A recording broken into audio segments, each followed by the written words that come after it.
Di sini saya katakan, saya menilai Indonesia, Malaysia, dan membandingkan supaya saya mempunyai kesadaran diri sendiri dan memberikan edukasi yang banyak untuk warga saya, warga Indonesia, rakyat Indonesia yang Dari Bang Zuran 77. Malaysia itu saudara kita juga karena sebelum terbentuknya negara Malaysia dan Indonesia. Assalamualaikum warahmatullahi wabarakatuh. Apa kabarnya sahabatku semua? Selamat malam dan selamat beristirahat. Di video kali ini saya akan mencoba untuk mereaction salah satu tenaga kerja Indonesia, seorang pahlawan devisa. Beliau adalah seorang wanita, pejuang nafkah, pejuang tangguh. Selama dia bekerja dan tinggal di Malaysia, dia menceritakan sesuatu hal yang positif di Malaysia. Di video kali ini, saya sekali lagi bercakap, ini bukan tentang perbandingan. Ini bukan tentang perbandingan antara Indonesia dan Malaysia. Tapi, ini adalah sesuatu hal positif yang diceritakan oleh seorang TKW atau tenaga kerja wanita dari Indonesia selama tinggal dan bekerja di Malaysia. Kira-kira ungkapan apa yang ia dapatkan selama bekerja dan tinggal di Malaysia? Kalau sesuatu hal yang positif, kita harus respect dan perlu alangkah baiknya. Ini alangkah baiknya kita contohi dari negara tetangga kita, supaya kita juga maju bersama-sama. Kita sebagai manusia jangan anti kritik, harus introspeksi diri, harus juga mencontohi hal-hal yang bisa memajukan dan juga bisa membuat negara kita semakin mendapat aura yang positif. Untuk sahabat-sahabatku bebas berkomentar, tapi tolong sahabat-sahabatku semua komentarnya yang sopan, saling memotivasi, saling mendukung, saling menyatukan. Setuju atau tidak? Yang setuju silakan tulis di kolom komentar. Inilah hal positif daripada Malaysia yang dirasakan oleh TKI selama bekerja di Malaysia. Langsung kita simak bersama-sama. untuk umur saya yang sekarang masih terbilang golongan Gen Z, anak zaman now. Itu memang benar, saya menghabiskan hidup saya di tanah kelahiran saya, Indonesia kan. Dan saya masuk ke Malaysia itu 2019, 1 tahun saya balik ke Indonesia. Kemudian sekarang setelah kawin saya masuk lagi ke Malaysia, dan sekarang sudah jalan setahun. Nah, di sini saya katakan, saya menilai Indonesia, Malaysia, dan membandingkan supaya saya mempunyai kesadaran diri sendiri dan memberikan edukasi yang banyak untuk warga saya, warga Indonesia, rakyat Indonesia yang begitu banyak dan kita tak tahu kepalanya macam-macam dan tidak bisa membentuk karakter orang tersebut. Dan saya salut sama orang Malaysia yang dimana mereka sudah mempunyai karakter dan mempunyai aturan yang memang berguna dan tetap dijalankan oleh masyarakatnya begitu. Dan mereka mengatur suatu strategi undang-undang supaya mereka bisa mengkontrol rakyat mereka, supaya negerinya aman, sejahtera, bersih, damai, dan segala macamnya itu terjadi dengan mudah. Nampaknya terjadi dengan begitu baik, begitu kan. Dan saya salut sama orang yang Malaysia yang dia kesadarannya tinggi bahwasanya jangan buang sampah di sini, dan mereka juga mentaati aturan dan undang-undang yang telah dibentuk oleh kerajaan mereka, seperti siapa-siapa yang buang sampah sembarangan, siapa yang mereport, dan mereka akan dikenakan denda atau dikenakan saman, dia bilang begitu. Itu memang berlaku. Mereka akan dikenakan saman jika mereka ketahuan membuang sampah sembarangan, ya. Kemudian mereka menggunakan lesen untuk kendaraan yang tertentu seperti motor, kereta, dan mereka menggunakan lesen untuk bisa pergi kemana-mana. Dan itu benar ya. Itu sebuah pembahasan yang telah saya bahas juga, bahwasanya mereka itu mentaati aturan lalu lintas tentang sampah, dan itu saya bahas lagi. Dan kemudian hari saya akan membahas satu tempat lagi, dan itu tidak saya masukkan dalam video ini. Nanti saya buat video baru biar saya ada bahan untuk bisa bercerita tentang Malaysia begitu kan.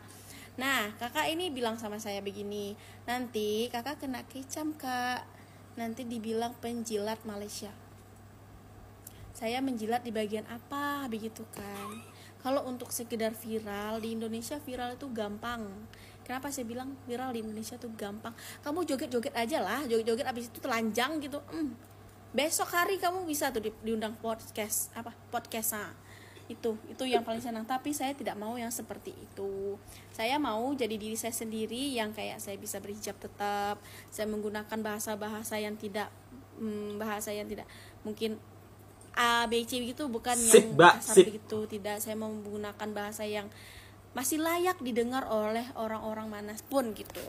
Anak kecil masih layak mendengar bahasa saya, terus orang tua masih layak mendengar bahasa saya begitu kan. Jadi saya cuma memberikan edukasi kepada orang-orang Indonesia, memberikan gambaran untuk orang-orang Indonesia yang tidak pernah keluar negeri gitu kan. Untuk orang Indonesia yang pernah keluar negeri itu banyak banget berjibun. Mereka itu rata-rata setelah kembali daripada negara tentu mereka akan seperti, wah, aku akan melakukan hal yang sama, dan itu pasti, dan itu akan ada dalam mindset mereka. Dan kebanyakan mereka yang sudah pernah keluar dari negara Indonesia, dan mereka itu mempunyai kecerdasan maksimal daripada orang-orang yang tidak pernah keluar gitu kan. Betul. Banyak juga orang-orang yang tidak pernah keluar tapi dia cerdas itu banyak. Cuman orang yang notabene kehidupannya tuh miskin seperti saya ini, notabene kehidupannya miskin, mereka berusaha untuk bisa mengangkat derajat keluarganya, mereka bisa pergi ke luar negeri walaupun itu sekedar bekerja untuk bukan liburan, tapi kembalinya dia dari luar negeri dan datang lagi ke Indonesia. Orang-orang seperti itulah yang mengurangkan beban Indonesia begitu, yang mengurangkan beban rakyat Indonesia, mengurangkan beban pemerintah Indonesia. Itu benar gitu loh. Itu bukan hoax yang saya buat-buat. Contoh kayak saya, sehingga kalau saya di Indonesia sekarang, mungkin saya akan menjadi pengangguran, dan ya saya jenis orang yang tidak suka menganggur ya. Dan mungkin saya akan melakukan kegiatan-kegiatan yang bisa saya lakukan, seperti saya mungkin berniaga gitu kan, berjualan. Cuman untuk bisa kerja di pemerintahan itu saya tidak tertarik gitu aja. Dan itu butuh modal, dan saya pusingkan kepala, saya putar otak bagaimana caranya supaya saya dapat modal dan saya bisa berusaha dan berniaga di Indonesia setelah uang itu ada, dan saya datang ke Malaysia untuk mencari pekerjaan tersebut. Nah begitu. Terus saya mendapatkan komen daripada video-video saya sebelumnya yang mengatakan bahwasanya gini, Indonesia untuk bisa setara dengan Malaysia itu dia membutuhkan waktu 20 tahun, itu tidak cukup untuk bisa setara dengan Malaysia sekarang. Seperti jalannya yang bersih, penataannya yang rapi, terus mindset dari rakyatnya yang begitu luas, yang kesadarannya tinggi untuk sebuah kebersihan, untuk sebuah peraturan kayak gitu. Kesadarannya untuk hal itu sudah sangat-sangat mudah dikendalikan. Dan untuk bisa di titik ini, Indonesia tidak cukup waktu 20 tahun supaya dia setara dengan Malaysia. Dan kalau kita pikir-pikir ulang, rakyat Indonesia itu banyak kok yang pintar, banyak banget yang pintar. Tapi rakyat yang kesadarannya itu di bawah rata-rata tuh juga lebih banyak gitu loh. Gini ceritanya, sampah yang sudah dikemas rapi, dibuang secara baik itu ada 200 ton. Tapi kesadaran orang itu yang membuang sampah dengan baik itu sekitar 200 orang gitu. Yang tidak sadarnya itu 600 orang, bayangkan. Jadi itu sangatlah mempersulit pemerintahan Indonesia untuk bisa gimana ya caranya Indonesia ini bisa naik gitu. Dan kemudian kesulitan itu juga lagi-lagi dengan kebodohan dengan kebodohan-kebodohan yang terjadi sepanjang zaman seperti itu, dan pemerintahannya juga semakin memanfaatkan keadaan, dan korupsi merajalela, dan orang-orangnya semakin miskin, pendidikannya semakin menurun, dan kesadaran yang begitu rendah, dan attitude yang begitu rendah, dan banyak juga hal-hal yang aneh-aneh yang terjadi di Indonesia itu memang ada. Itu saya akui. Saya tidak menjilat, tidak dikatakan tidak mencari perhatian terhadap negara ini. Cuman saya berharap semua kalimat yang saya keluarkan dengan bahasa Indonesia ini didengar oleh rakyat Indonesia sendiri, begitu. Dan untuk nanti orang Malaysia yang mendengar cerita saya, please komennya yang baik-baik saja, karena saya berharap komenan tersebut menjadi doa untuk kami rakyat Indonesia yang negara kami yang besar berlipat-lipat gini. Karena untuk kemajuan negara itu sendiri, saya berharap saya menjadi orang yang bermanfaat juga lah untuk siapapun di dunia ini. Saya sangat setuju dengan pernyataan mbaknya, seorang tenaga kerja wanita Indonesia yang bekerja di Malaysia. Beliau menceritakan pengalamannya, sesuatu hal yang positif daripada negara Malaysia yang mungkin tidak ada salahnya kita terapkan di negara kita dan kita contohi. Dari hal kecil dulu, tentang pentingnya membuang sampah. Mungkin seringkali orang mengabaikan hal tersebut. Alah, cuman plastik 1 biji saja. Alah, buang di sungai. Tapi dampaknya begitu sangat luar biasa. Bisa-bisa mendatangkan musibah. Sampah kalau dibuang ke sungai bisa menimbulkan atau bisa mengakibatkan penyumbatan sehingga bisa menyebabkan banjir. Kemudian juga bisa merusak lingkungan. Mungkin terlihat sepele, tapi dampaknya luar biasa.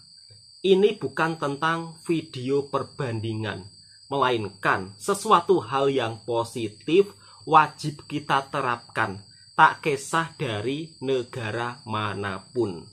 Bekerja di negara orang bukan tentang mendapat uang banyak, gajinya lebih tinggi, bukan sekedar itu saja.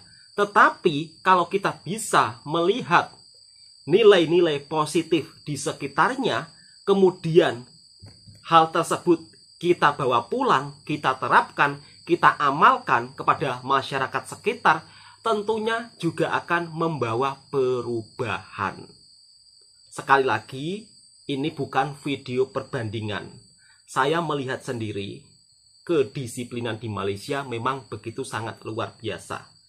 Saya tidak pernah orang-orang di Malaysia, misal kata, ini contoh kecil ya, ini hanya contoh kecil. Saya tidak pernah orang di Malaysia menerobos lampu merah. Tetapi di negara kita sering menjumpai orang-orang yang suka melanggar aturan menerobos lampu merah. Itu sesuatu hal yang kecil loh. Memang sesuatu hal yang kecil, tapi kalau dampaknya mengikuti semua, mau jadi apa? Pastinya akan semrawut. Bahkan ada juga netizen yang berkomentar ya, Mbak, jangan bilang seperti itu, nanti kamu dibilang penjilat. Hal seperti itu sudah menjadi hal biasa ya. Ketika kita membuat video, pastinya ada orang suka, ada orang pula tidak suka. Yang penting kita menyampaikan hal yang positif. Dan tidak semuanya netizen Indonesia itu komennya toksik ya, tentang negara Malaysia. Banyak juga netizen dari Indonesia yang komentarnya itu positif tentang negara Malaysia. Karena kita pada zaman dahulunya di Asia Tenggara ini, antara kerajaan di seluruh Nusantara itu sudah menjalin kerjasama sebelum datangnya penjajah. Makanya untuk sahabat-sahabatku, kita harus banyak baca sejarah supaya ketika kita berkomentar di media sosial juga tidak berkomentar toksik. Dan teruntuk sahabat-sahabatku daripada Indonesia, daripada Malaysia, bebas berkomentar, asalkan marilah komentar kita sama-sama saling membangun, saling memotivasi, bukan untuk saling menghujat, saling menjatuhkan. Apalagi Indonesia dan Malaysia merupakan negara tetangga dekat dan seagama, seislam. Di Malaysia mayoritas warganya memeluk agama Islam. Di Indonesia sebaliknya juga sama. Langsung kita reaction video berikutnya. Ternyata masih banyak orang Indonesia yang berkomentar positif tentang Malaysia. Dari Bang Zuran 77, Malaysia itu saudara kita juga, karena sebelum terbentuknya negara Malaysia dan Indonesia, kerajaan Asia Tenggara sudah menjalin kerjasama. Ya betul Bang, betul. Itu makanya kalau misalnya saya heran, dan bukan heran, cuman saya ingin membaca atau bagaimana prosesnya, kenapa kebanyakan budaya kita itu atau budaya Indonesia hampir sama, Betul, Mas. sama dengan budaya orang Semenanjung, terutama Semenanjung ya, itu. Dan saya pun agak heran juga kenapa di setiap buku-buku yang saya baca yang dituliskan oleh orang bangsa lain, hanya mereka saja yang menuliskan perjalanan mereka, sementara perjalanan kita sendiri yang ke Semenanjung, ke Kalimantan atau Borneo, kita tidak menuliskannya. Adapun dituliskan daerah kami ya, daerah saya terkhususnya daerah Riau, itu ada namanya Sultan Bujang nggak salah, itu selalu pergi ke daerah Semenanjung dahulu melakukan hubungan kerjasama begitu. Jadi banyak juga polemik-polemik yang kita harus kaji juga atau harus mempelajarinya juga, bagaimana kebudayaan itu hampir sama. Salah satu contohnya yang mau saya cari, bagaimana bisa atau bagaimana boleh kalau misalnya wayang kulit itu di daerah Kelantan juga ada. Betul, Mas. Dan yang seperti yang kita ketahui adalah wayang kulit itu di daerah Jawa juga ada. Gitu. Kenapa itu tidak dituliskan di dalam suatu buku agar kita itu bisa atau boleh mengerti bagaimana prosesnya? Gitu. Itu yang saya pertanyakan. Jadi kesimpulannya di sini saya sangat tidak mengalu-alukan atau tidak merekomendasikan kalau misalnya kita ini saling mencaci, gitu, saling mengklaim tanpa bagaimana kita tahu prosesnya seperti apa, gitu. Istilahnya banyak sekarang ini konten kreator saling memburuk-burukkan Malaysia, baik dari Malaysia pun saling memburuk-burukkan juga di Indonesia. Saya tidak sependapat dengan itu. Karena saya kalau misalnya melihat itu risih gitu loh, risih, terlalu masih kekanak-kanakan gitu. Sementara kita nih berkongsi budaya. Yang saya mau pelajarin itu, andai pun nanti saya ada kesempatan mau ke sana, mau cari juga narasumbernya bagaimana kok bisa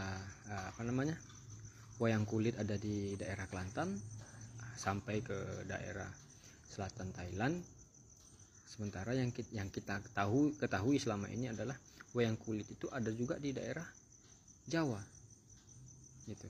Karena stigma kita berpikir ini kalau wayang kulit itu kan berasal dari Jawa kan gitu. Tapi di daerah Kelantan ada Bang, di daerah selatan Thailand pun ada. Itu yang mau saya baca atau mau saya cari tahu kenapa bisa begitu dan bagaimana prosesnya. Jadi begitu poinnya di situ.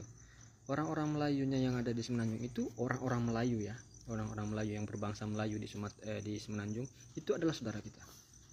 Itu adalah saudara kita. Jadi stop, mulai dari sekarang ini kita dewasakan diri, jangan saling mengejek orang sana. Kan? Jangan saling menghina orang sana. Dan begitu pula sebaliknya, orang sana jangan menghina ke sini, ke kita. Marilah kita dewasakan. Karena begini, kita tidak bisa mengklaim kalau misalnya kita berasal memang jatinya dari sana. Kita tidak tahu. Kalau saya kasih satu challenge, bisa nggak mengurutkan keturunan kita ini? Gak usah 10 deh, 8 generasi ke atas. Kalau bisa berarti kita tahu jati diri kita dari mana, gitu. Jadi yang mau saya simpulkan, kita berhentilah menghina sesama kita yang ada di Semenanjung, karena itu adalah saudara kita juga. Di sana ada orang Jawa, di sana ada orang Batak, ya, ada orang Bugis juga, ada orang Banjar juga di sana. Masa kita menghina sesama kita? Itu yang mau saya elakkan sebenarnya. Saya rasa seperti itu. Jadi baru kali ini saya menemukan komentar seperti ini, paham maksud saya. Terima kasih Bang Zuran. Mungkin kita ini satu pemahaman dan satu circle. Mungkin kalau untuk orang yang belum pernah bekerja dan belum pernah ke Malaysia, komentarnya sedikit-sedikit klaim seperti itu ya. Padahal kalau di negara Malaysia memiliki kesamaan, mungkin budayanya hampir sama di negara kita. Seperti wayang kulit, apa yang dikatakan masnya, di Kelantan juga ada, di Jawa juga ada. Bukan hanya wayang kulit saja, reog juga ada. Kemudian makanan tradisionalnya di Jawa juga ada di Malaysia, salah satunya nasi ambeng. Nah, perlu kalian ketahui sahabat-sahabatku semua, di Malaysia juga ada masyarakat Jawanya. Mereka sudah menjadi warga negara Malaysia. Maka ketika ada kebudayaan yang hampir sama dengan di Jawa, jangan sedikit-sedikit kita berkomentar, klaim, ini klaim. Jangan kita menjadi king of claim. Sedangkan kita sendiri tidak pernah menjaga, melestarikan budaya kita. Bahkan justru kita harus bangga apabila budaya dan tradisi yang hampir sama, tapi dilestarikan orang-orang yang masih memelihara tradisi budaya tersebut. Salah satunya masyarakat Jawa yang ada di Malaysia. Mereka juga masih melestarikan budaya adat yang ada di Jawa. Salah satunya kenduri. Kenduri makan bersama-sama juga masih dilestarikan di masyarakat Jawa Malaysia. Kemudian nasi ambengnya juga tidak hilang. Dan kemarin negara tetangga kita saya lihat juga juara dunia lewat dancernya atau lewat penari dengan membawakan tarian kuda kepang. Tapi kadang-kadang di negara kita hal seperti itu terabaikan. Bahkan, maaf ya, ini saya agak panjang videonya, bahkan terkesan kita sebagai generasi muda terpengaruh budaya barat. Joget-jogetan tidak jelas. Padahal budaya kita itu kaya, yang wajib kita lestarikan tanpa meniru budaya orang. Apa yang dikatakan masnya, salah satu TKI yang bekerja dan tinggal di Malaysia, saya sangat setuju. Kita jangan selalu ribut-ribut dengan negara tetangga kita yaitu Malaysia. Alangkah baiknya kalau kita berkomentar, ya kan, saling membangun, saling memotivasi. Mungkin video ini sebagian orang ada yang tidak suka, tapi bagi saya nggak masalah. Bahkan saya sering juga dikecam. Bahkan ada juga yang berkomentar, kamu demi uang,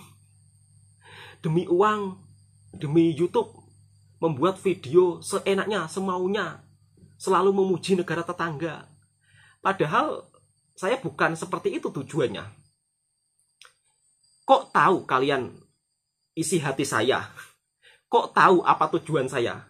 Berarti kamu mungkin menilai diri kamu sendiri seperti itu. Itu sering saya lihat di kolom komentar.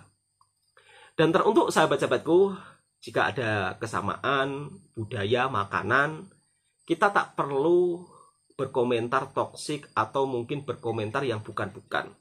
Lebih baik kita baca sejarah terlebih dahulu, supaya kita menjadi orang yang berwawasan. Pada faktanya, memang di negara kita, di Indonesia, minat baca orang Indonesia ini rendah. Kita harus terima fakta pahit itu ya. Itu sebabnya kadang-kadang netizen kita baru lihat baru lihat gambarnya saja, belum menyimak videonya, itu langsung komentarnya toksik. Dan ini sangat disayangkan ya. Oke, saya rasa cukup sekian. Kalau ada yang sangat positif dari negara tetangga kita tidak ada salahnya untuk mencontohnya atau untuk menerapkannya. Kira-kira seperti itu sahabatku semua. Oke, cukup sampai di sini dulu videonya. Semoga video ini juga bisa memberikan informasi yang bermanfaat untuk sahabat-sahabatku semua. Sekian cerita dari TKI yang bekerja di Malaysia. Kalau mau bekerja ke negara orang, saya sarankan jangan sampai menjadi TKI yang ilegal. Kira-kira seperti itu sahabatku semua.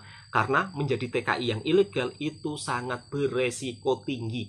Jangan mendengar omongan-omongan orang yang tidak bertanggung jawab. Masuk saja. Ya kan, masuk saja. Di sini aman-aman saja. Jangan pernah percaya. Harus sesuai prosedur. Ingat ya, jadilah TKI yang resmi membawa nama baik bangsa. Assalamualaikum warahmatullahi wabarakatuh.